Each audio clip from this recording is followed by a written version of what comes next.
Frères et sœurs, que la grâce et la paix nous soient données de la part de Yahweh, notre Dieu et Père, et de Yeshua, notre Seigneur et Sauveur.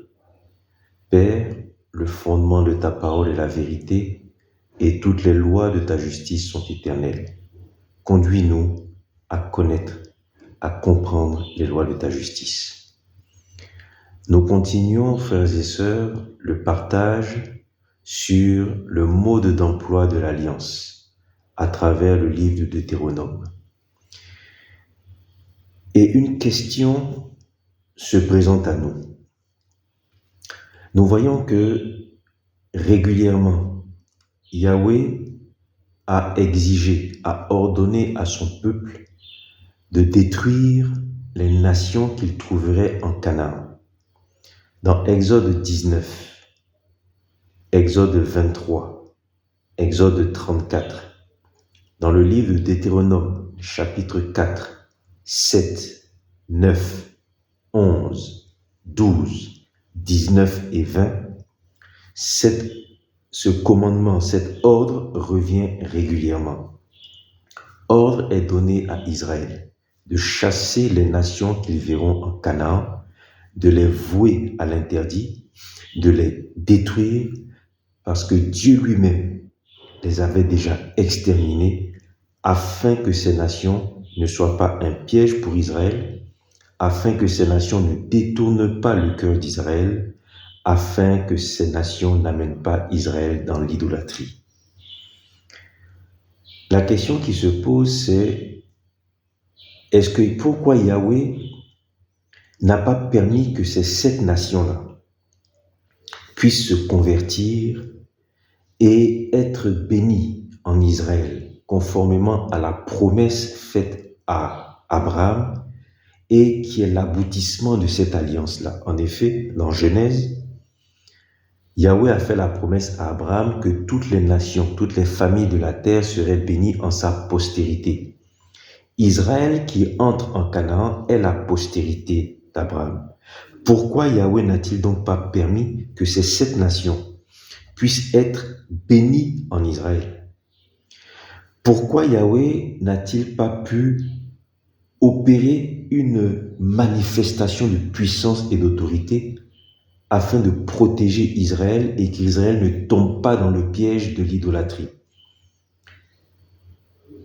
Yahweh alerte Israël afin qu'Israël ne se laisse pas détourner par les 7 nations. Mais pourquoi Yahweh n'a-t-il pas opéré par sa puissance et son autorité une action afin qu'Israël soit protégé de ce piège-là, que les 7 nations, elles, soient converties, qu'Israël lui-même entre en Canaan en étant déjà, comme lui-même a promis, une nation de prêtres, un royaume de sacrificateurs, afin que ces 7 nations, plutôt que d'influencer Israël, soient plutôt elles-mêmes influencées par Israël, et donc soient bénies en Israël.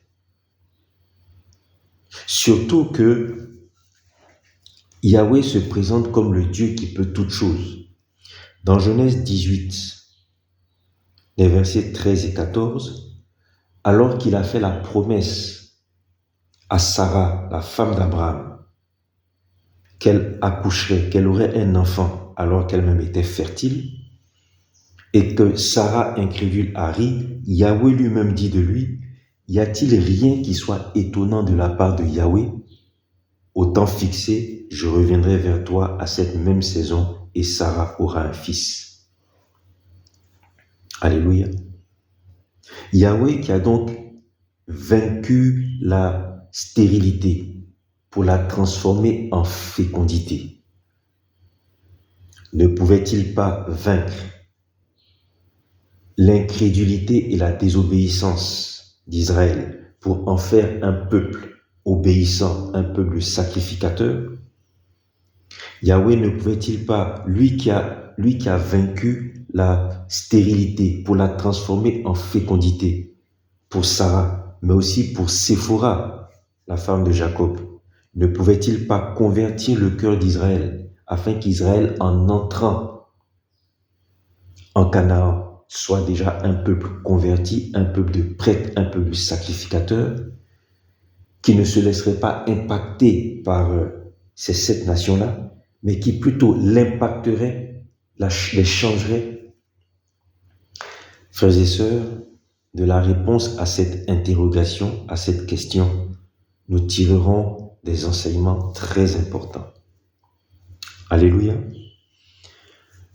Pour commencer à répondre à cette question et comprendre pourquoi Yahweh a souhaité que l'on chasse ces peuples plutôt que de les convertir, pourquoi Yahweh n'a pas permis que Israël soit protégé et évite le piège de l'idolâtrie auquel il aurait pu succomber sous l'influence de ces peuples-là, pour bien comprendre pourquoi Yahweh a réagi en demandant de chasser ces peuples plutôt que d'intervenir pour convertir Israël, convertir ces peuples-là, nous allons commencer à lire le livre de la Genèse pour comprendre le contexte dans lequel la promesse a été faite. Nous commençons donc dans Genèse 15, les versets 13 à 21. Il est écrit, nous lisons partiellement. Yahweh dit à Abraham, « Sache bien que tes descendants seront étrangers dans un pays qui ne sera pas à eux. Ils y seront en servitude et on les opprimera pendant 400 ans. Mais je jugerai la nation à laquelle ils auront été asservis et ensuite ils sortiront. À la 4e génération, ils reviendront ici, car jusqu'à présent, l'iniquité de l'Amoréen n'est pas à son comble. » En ce jour-là, Yahweh fit alliance avec Abraham en disant « Je donne à ta postérité ce pays, depuis le fleuve d'Égypte jusqu'au grand fleuve, au fleuve d'Euphrate. » Premier passage. Le deuxième passage que nous allons lire pour comprendre le contexte dans lequel la promesse de l'alliance a été faite à Abraham est le livre de Genèse 18, les versets 13 à 19. Genèse 18, les versets 13 à 19, et nous lisons partiellement à partir du verset 17. Alors Yahweh dit, « Cacherai-je à Abraham ce que je vais faire ? Car Abraham doit devenir une nation grande et forte, et toutes les nations de la terre seront bénies en lui.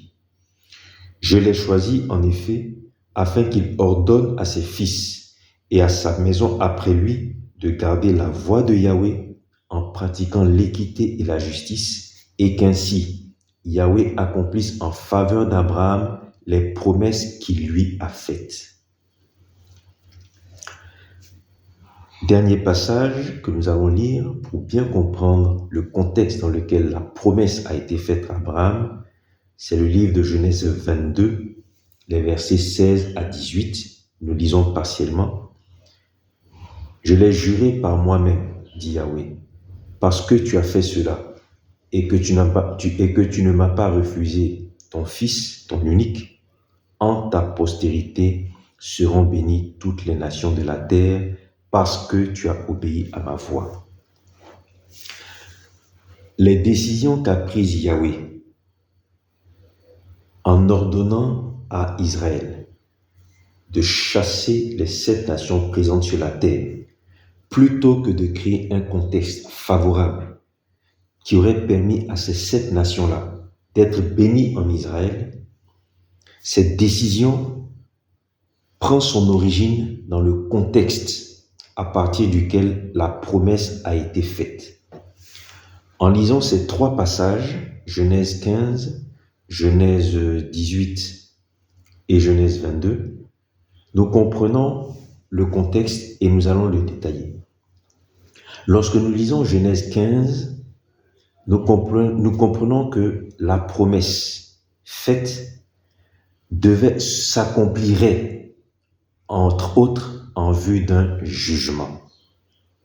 Nous avons déjà vu précédemment que chaque fois qu'une alliance a été instaurée par Yahweh, elle a été précédée d'un jugement.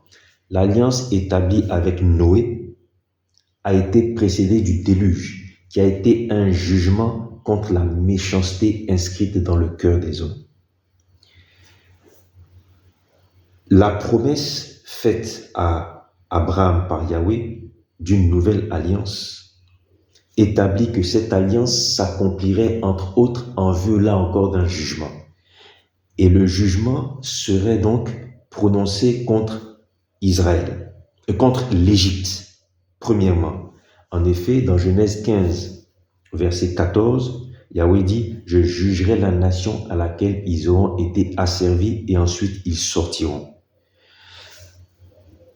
Au verset 16, Yahweh dit « À la 4e génération, ta descendance, Abraham, reviendra ici, car jusqu'à présent, l'iniquité de l'Amoréen n'est pas à son comble. » Donc, la promesse de l'ancienne alliance s'accomplirait, entre autres, en vue d'un jugement de l'Égypte, et nous le verrons, jugement du peuple que Yahweh appelle ici l'Amoréen.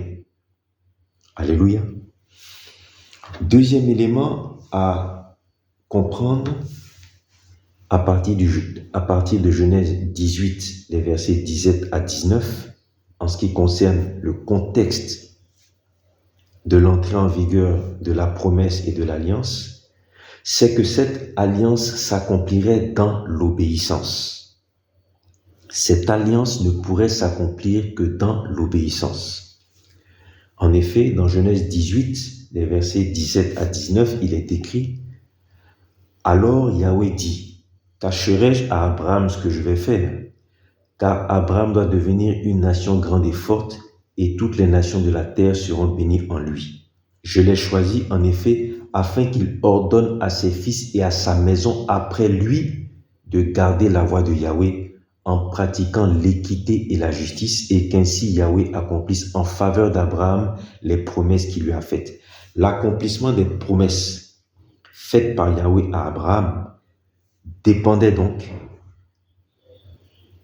de l'obéissance des fils d'Abraham, de la maison d'Abraham après lui,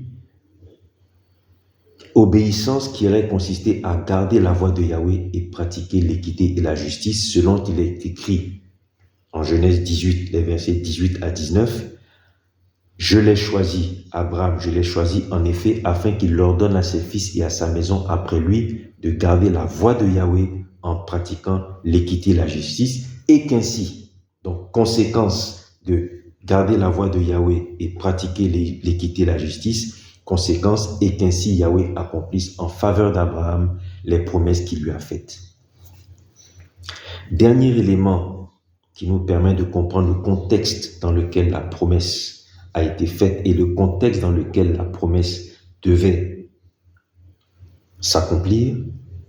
Genèse 22 nous montre que la promesse a été scellée par l'obéissance d'Abraham. Lorsque nous lisons les versets 16 à 18, partiellement il est écrit « Je l'ai juré par moi-même, dit Yahweh, parce que tu as fait cela et que tu ne m'as pas refusé ton fils, ton unique, en ta postérité seront bénies toutes les nations de la terre, parce que tu as obéi à ma voix. » Ainsi donc, nous comprenons que Yahweh a fait une promesse d'alliance à Abraham sur la base de l'obéissance d'Abraham à la voix et au commandement de Yahweh, comme cela nous est indiqué dans Genèse 22. Mais Yahweh établit dans Genèse 18 que l'entrée en vigueur de la promesse devait se faire dans l'obéissance des fils et de la maison d'Abraham après lui, c'est-à-dire dans l'obéissance de la postérité d'Abraham. C'est l'obéissance de la postérité d'Abraham qui permettrait l'entrée en vigueur et l'accomplissement de la promesse. Troisième élément, l'accomplissement de la promesse devait être précédé d'un jugement. L'entrée en vigueur de la promesse devait être un instrument de jugement. Jugement de la nation de l'Égypte, donc Égypte qui a mis en esclavage, en servitude la postérité d'Abraham, mais aussi jugement de l'Amoréen. Lorsque on lit Genèse 15, verset 16, Yahweh dit à Abraham, à la 4e génération, ta postérité reviendra ici, c'est-à-dire sur la terre sur laquelle toi-même tu es, mais c'est une terre qui était occupée. Et Yahweh dit, jusqu'à présent, l'iniquité de l'Amorien n'est pas à son comble. Alléluia. Voilà donc le contexte dans lequel l'entrée en vigueur, l'accomplissement de la promesse devait se faire. Que la grâce et la paix nous soient données de la part de Yahweh, notre Dieu et Père, et Yeshua, notre Seigneur et Sauveur.